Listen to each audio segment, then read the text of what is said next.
What's up, agents, and welcome back to another Division video that has taken me an absolute age to put together. So if you do enjoy it, please consider subscribing to the channel and dropping the video a like, and as always, comment down below afterwards and let me know what you think. With all that said though, let's get straight into it. So again, we are here and we are going to talk Backfire. Yes, I've talked Backfire on the channel already, namely with Umbra Initiative and with Hunter's Fury. When it comes to SMGs, Hunter's Fury is just my favorite brand in the game, because the CC, the armor on kill, the health on kill, it just works so well when you are playing up close and personal. But this season, if you don't already know, which I'm sure you do because it's been absolutely everywhere over the last couple of weeks, we have got this passive modifier in the game called Safety First. So hazard protection is increased by 7.5% for each stamina tier. So we can get 5 stamina tiers, and that gives us a whole bunch of hazard protection. We can then obviously run that with these things. So you can see here 25% of our crit chance value is added as critical hit damage. And then as well, we can do this while at tier 3 in both firearms and stamina, 2.5% headshot damage for every 100k total armor we have. Now we are going to run Assault Link because basically we are stacked into blue with all of these builds so that we increase the hazard protection, and then that gives us a lot of damage. But do you really want to run Assault Link or not? And that is really where you actually need to make your decision before you pick any of these builds from any creators on YouTube or wherever else you get your Division content. And let me explain why just to start off. So here is one of said builds right now. You can see I built it. It looks pretty good, but I've got a decision to make here right off the rip when it comes to the Backfire. And if you're wondering what I am talking about with the Backfire, when you reload, it applies a bleed effect. And what we want to do is get rid of that bleed effect completely, so that we can take advantage of getting the 200% critical hit damage from the gun. And that's really easy to get. So the bleed is really horrible because it disorientates you. If you're not careful, it can kill you. It's not great, but we can add a lot of damage into the build. And usually, I've done these builds before. I've covered a lot of these builds actually previously on my channel a couple of seasons ago now, maybe even longer. Basically, and the result's always been, well, we're taking too much damage out of the build, putting in the Has Pro, and it kind of just makes it not worth it. Let's just run the Chatterbox, let's just run the Ouroboros, let's just run the Dark Winter. There is a lot of alternatives when it comes to SMGs in the game, so why would we do this? So actually this season it kind of does make sense. It actually works really nice, and if you like the gun, then why not? I expect all these builds will go away by the end of the season, but we're talking too much. Let's move on.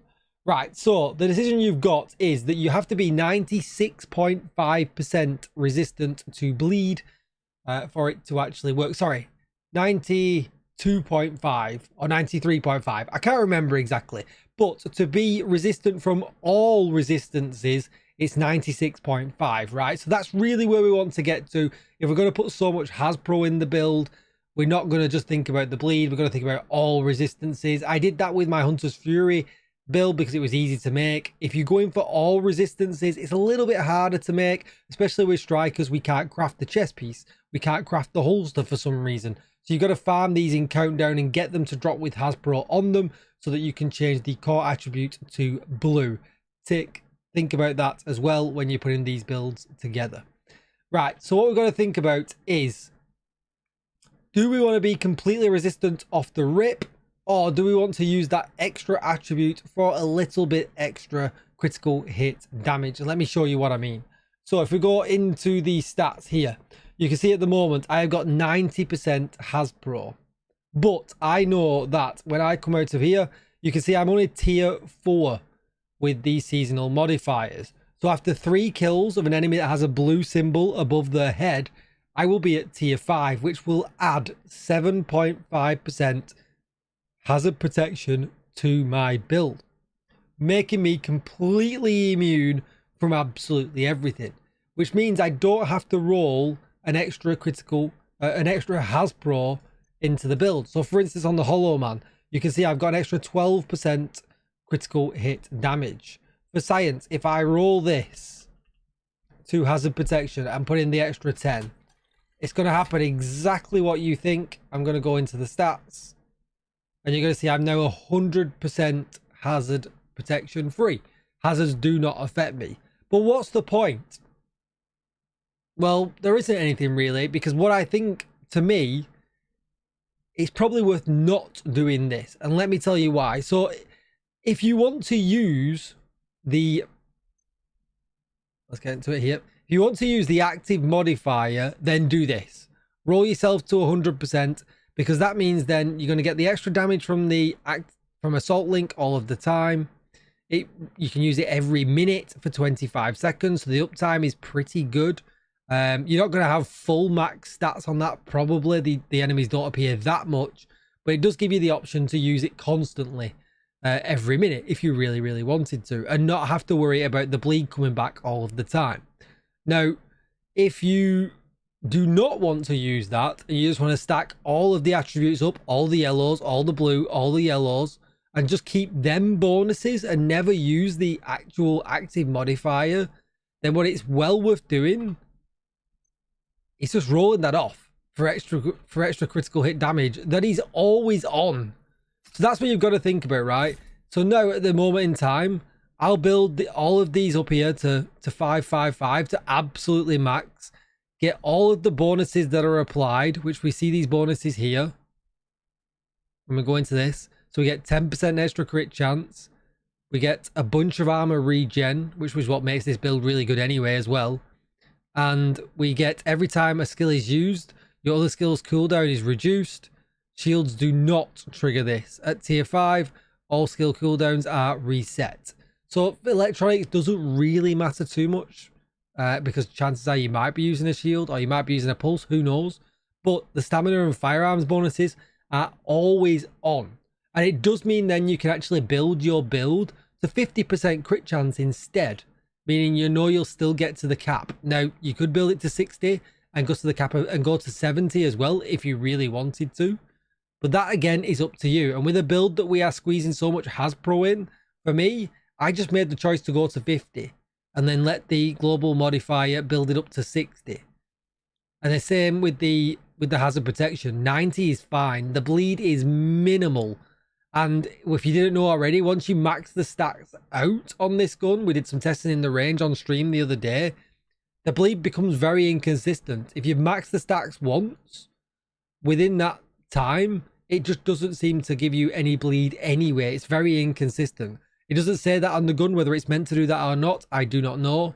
But, so there are all the things you've got to think about. I'm going to build on the premise where 90% Hasbro is enough, because I don't want to use the active modifier. I think having the stats on max constantly is much more worthwhile for me.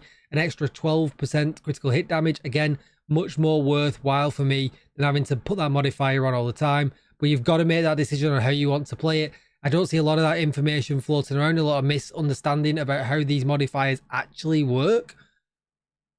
So there we go. So this is our first build. Let's crack on with these builds now. So we've got the Backfire, obviously. We've got the Hollow Man because it's Jarl gives us 10% hazard protection. We've got armor, we've got crit damage, we've got crit damage. We've got the Memento, which once we start collecting these trophies, the bonus armor added to the bonus armor that we get from these modifiers is insane survivability. Yet we can do a huge amount of damage because, again, if we go into these modifiers, and we'll only need to, you know, kind of repeat this once. We get the critical hit chance here,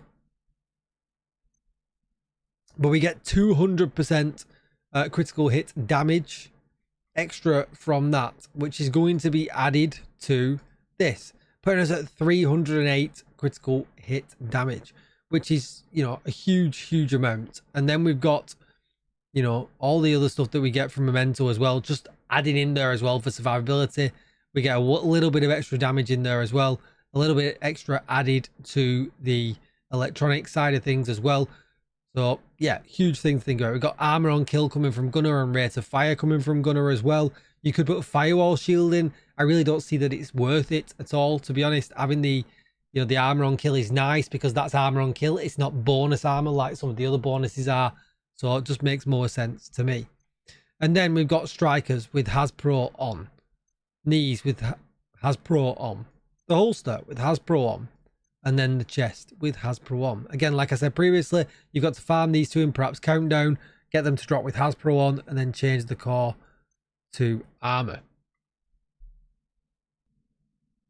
Whack a shield on and you'll be pretty good to go. Heroic content will be a breeze. I would probably say put Banshee pulse on. We'll run this a little bit later for some examples, but next, let's move on to the next build.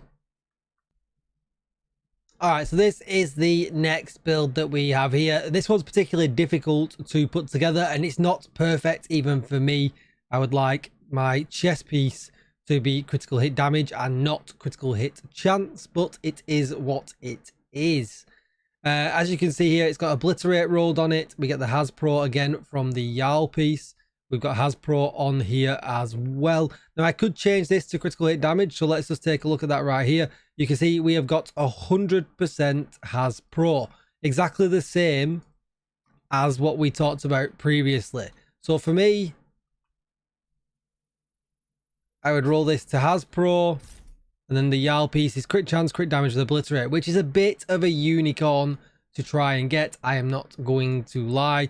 This is very difficult to put together, but again, it puts us at 90% Hasbro and very similar, if not exactly the same stats as previously. 54 crit chance, 108 critical hit damage, meaning we get 308 critical hit damage when the Backfire caps out. We're replacing the previous mask with a striker's mask with Hasbro and critical hit damage, and the rest of the build is exactly the same. Now, I like this one a lot. I prefer this one. I feel like I get more spiky damage with this one in Heroics. I feel like in Heroics, we are just too powerful to run the striker's chest piece. The stacks are never really maxed out. This gives us more damage, essentially, at all times, because Obliterate is just easier to stack up. Unfortunately, it's incredibly hard to put together because Jarl is DZ exclusive. But if you want something to grind towards because you've not got much else on at the moment and you really want to run this build, this would be the way to go. With all that said, let's move on to another build. This is your next build to take into consideration, going back to the striker's chest. If we take a look at the stats, we're at 90% Hasbro, we're at 48% crit chance and 96% critical hit damage. And you might be thinking, this is less damage, Tickle. What are you talking about? Well, this one actually uses the new Visionario mask.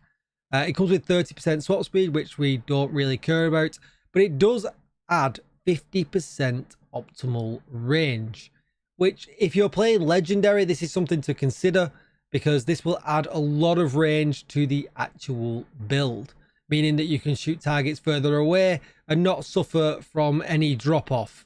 So as you can see here now, the drop-off has been significantly increased. You know, probably around, what, 35 to 40 meters at that point there. Whereas if we take the Visionario off, you can see that there's a significant drop. You know, what's that, 20% maybe in actual, which means probably around 40, right? So that means your damage numbers far away are going to do way less damage. So when it comes to doing Legendary, I would probably recommend dropping that little bit of damage and going with this, because in the long run, you'll actually make up the damage because you'll be hitting for bigger numbers to enemies that are actually further away, because you will probably keep yourself a little bit more separate when it comes to Legendary content. Aside from that, everything is exactly the same as the previous build. And yeah, I kind of just think that is a really good way of running it. So let's take this one for a spin and kind of decide if any of these Backfire builds are really worth it. The Umbra one that I did in the previous video had an absolute ton of survivability. And did I like it? I just didn't like the way it played. It did a job. It did me a lot of damage. I could run around a lot. It was, you know, it did what it said on the tin, you know, but was it my gameplay style? It wasn't, no. Hunter's Fury I loved, but I wouldn't take that into Legendary over a Striker's build. Is this one going to change my mind? Let's see. We know we've been able to do the beginning of District Union Arena really easy for such a long time now with an all-red strikers build. Is this going to prove any different? I might go down, I might die, and if I do, I do. It is kind of is what it is. I already know that we can blast through heroic with any of these builds. You know, you can kind of just pick your own preference. That's why I didn't want to cover them all in multiple videos. I thought, sack it. I'm just going to do one really long video and kind of get it over and done with. Now, ideally, we want to be in the tent over there, but we've got to get there first. So let's start killing some stuff. We already can see that the range on the Backfire is a problem, especially when no stacks and also no tokens, right?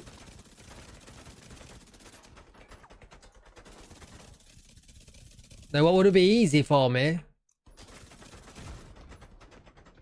is if I just went to a, you know, another mission or something like that, got stacks and tokens, and then came in here and do this. Be, you know, and give a false impression, right? But we're going to struggle bus it.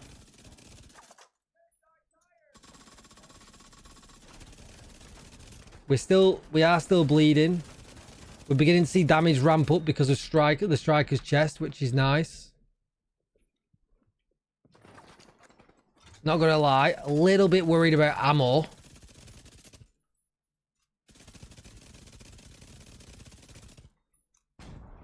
Alright, now we're mortaring. We've got some damage now, so we're going to start to push a little bit. I kind of want some of these tokens here. Let's see, can we be sneaky? Let's get this guy dead. Gets us some stacks.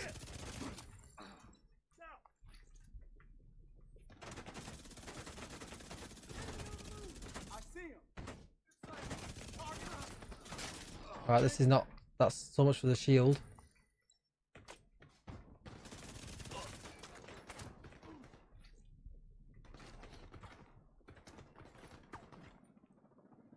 Chopper's coming in, so we don't want to be at the back anymore.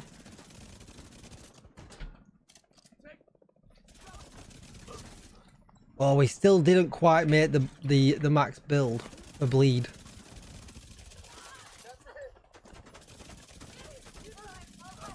Now we have. So we're good now. He's an annoyance.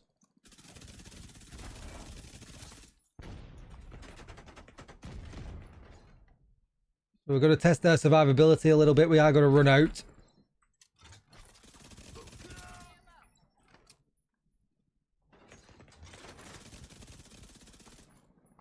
Chopper's coming in with the chungers. Now we know we're immune to the chungers backpacks, which is nice. Ammo didn't turn out to be a problem. I had to be aggressive.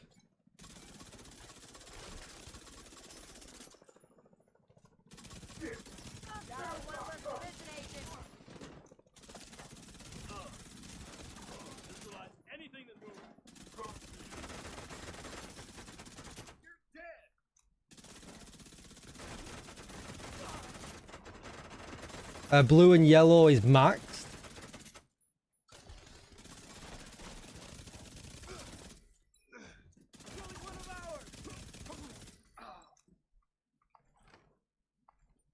And we know now, like, look at that survivability. Everything is maxed now. We're hitting for over 1 million damage. We look like we're a tank.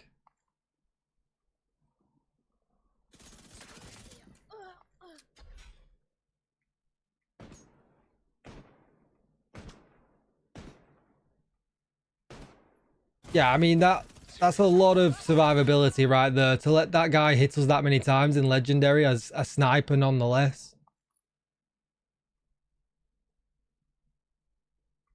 But the question is, was that as easy as just running a regular strikers build with a few blues, you know, plumbed in, with a Lexington or with an F2000 or with a Huntsman or with a Caretaker? The truth is, no, actually, it's more difficult because of the range on the weapon.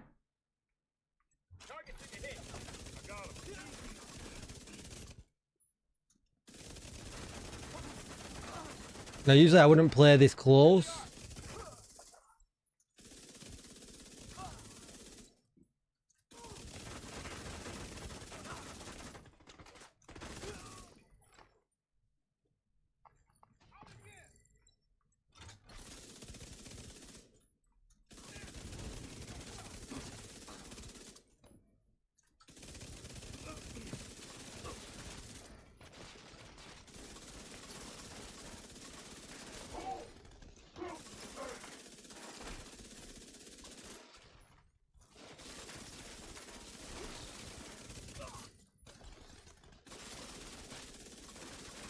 Not gonna lie, that's pretty impressive.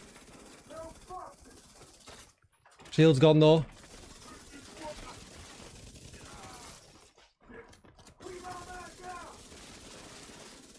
I feel like that we've got a YouTube short coming up right here. That's pretty impressive. You know, there's a whole lot of survivability there.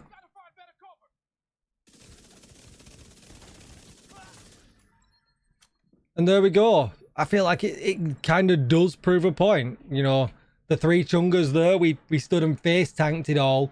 Yes, okay, I have got a level 30 shield. That is going to make a difference. You know, you can see here, I've got shield health, active regeneration, and holstered regenerations in the mod slot if you wanted to know. Would I run the Visionario mask? Probably not, right? I don't feel like I feel like I had to get up close and personal still. I don't feel like this give me that much benefit of the range. So the question is, what would I switch it to? I would probably go with the Hollow Man. And the reason I say the Hollow Man, if you are going to use the chest piece version and you are going to run Legendary, there is a lot of enemies in here that have health damage. And essentially, that little bit of extra health damage, the 14%, is going to go a long way because it's an amplified set of damage. So I tell you what then, let's just push on to this next section. Feel free to tune out now though if you want to. Don't forget to like, share, comment and subscribe if you do. This video is super long, but let's just push on to this next section. See if we really can make a difference with that health damage.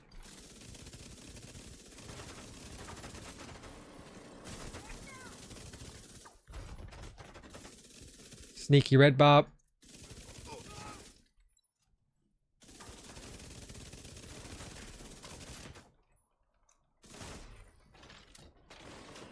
Yeah, let me through.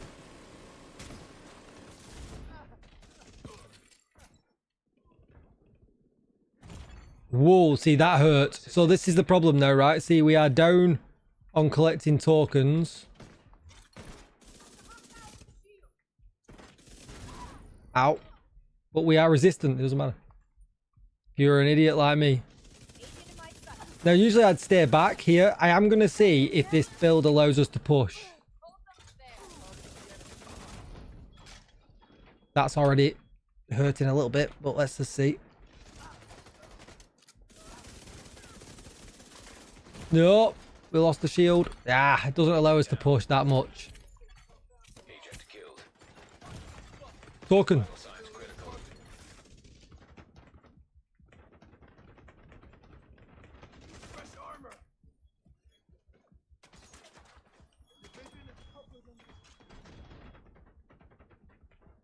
Oh, they absolutely destroyed the shield. That's disturbs me. Come on, we've pushed. We can get out of this. That guy had the sides doing my head in. For some reason...